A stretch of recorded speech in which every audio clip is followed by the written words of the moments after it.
दूसरे दिन राजा दशरथ के दरबार में सभी देशों के राजा लोग उपस्थित थे।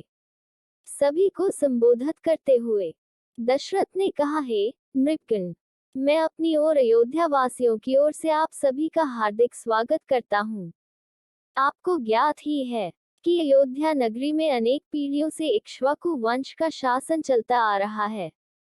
इस परंपरा को निर्वाह करते हुए मैं अब अयोध्या का शासन भार अपने सभी प्रकार से योग्य वीर पराक्रमी, मेधावी, धर्मपरायण और नीति निपुण ज्येष्ठ पुत्र राम को सौंपना चाहता हूँ। अपने शासन काल मैंने अपनी प्रजा के हर प्रकार से सुखी और संपन्न बनाने का प्रयास किया है। अब मैं वृद्ध हो गया हूँ और इसी कारण से मैं प्रजा के कल्याण के लिए अधिक सक्रिय रूप से कार्य करने में स्वयं को असमर्थ पा रहा हूँ। मुझे विश्वास है कि राम अपने कौशल और बुद्धिमत्ता से प्रजा को मुझे भी अधिक सुखी रख सकेगा। अपनी इस विचार को कार्यान्वित करने के लिए नीतिज्ञों से अनुमति ले ली है। वे सभी मेरे इस विचार से सहमत हैं और उन्हें विश्वास है कि राम शत्रुओं के आक्रमणों से भी देश की रक्षा करने में सक्षम है। राम में राजत्व के सभी गुण विद्यमान हैं। उनकी दृष्टि में राम अयोध्या का ही नहीं वरन तीनों लोकों का राजा होने की भी योग्यता रखता है। इस राज्य के लिए आप लोगों की सहमति भी अत्यंत महत्वपूर्ण है। अंत आप लोग इस विषय में अपनी सम्मति प्रदान करें। महाराज दशरथ के इस प्रकार कहने पर वहां पर उपस्थित सभी राजाओं ने प्रसन्नता पूर्वक राम के राजतिलक के लिए अपनी सम्मति दे दी। राजा दशरथ ने कहा, आप लोगों की सम्मति पाकर मैं अत्यंत प्रसन्न हूँ, क्योंकि चैत्र मास जो सब मासों में श्रेष्ठ मधुमास कहलाता है, चल रहा है। कल ही राम के राजतिलक के उत्सव का आयोजन किया जाए। मैं मुनिश्रेष्ठ वशिष्ठ जी से प्रार्थना करता हूँ कि वे राम के राजतिलक की तैयारी का प्रबंध करें। राजा दशरथ की प्रार्थना को स्वीकार करके राजगुरु वशिष्ठ जी ने संबंधित अधिकारियों को आज्ञा दी। मालाओं, लाजा, धृत, मधु, उत्तम वस्त्रादि एक मित्र करने का प्रबंध करें। रहने का आदेश दे। स्वर्ण हौदों से सजे हुए हाथियों, श्वेत चंवरों, सूर्य का प्रतीक अंकित ध्वजाओं और परंपरा में चले आने वाले श्वेत निर्मल छत्र, स्वर्ण निर्मित 100 घोड़े स्वर्ण मंडित सींगों वाले सान सुसज्जित करें।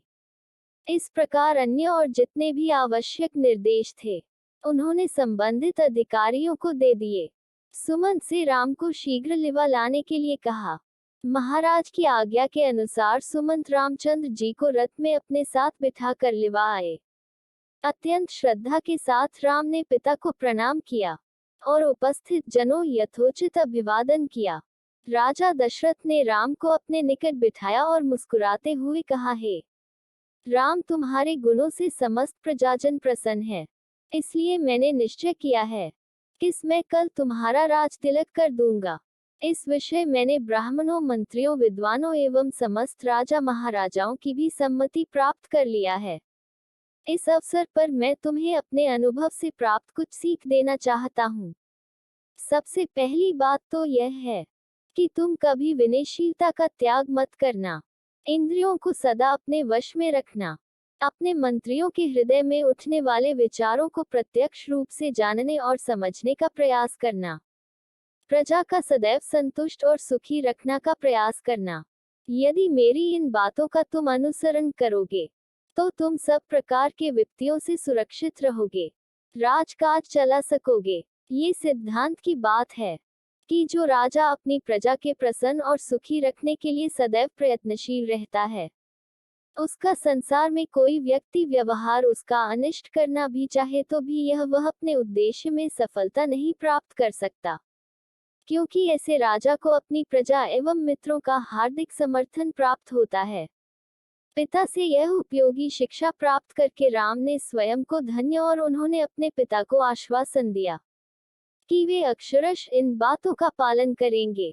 दास दासियों ने राजा के मुख से राम राज तिलक करने के बाद सुनी तो वह प्रसन्नता से उछलते हुए महारानी कौशल्या के पास जाकर उन्हें ये शुभ संवाद सुनाया, जिसे सुनकर उनका रोम रोम पुलकित हो गया।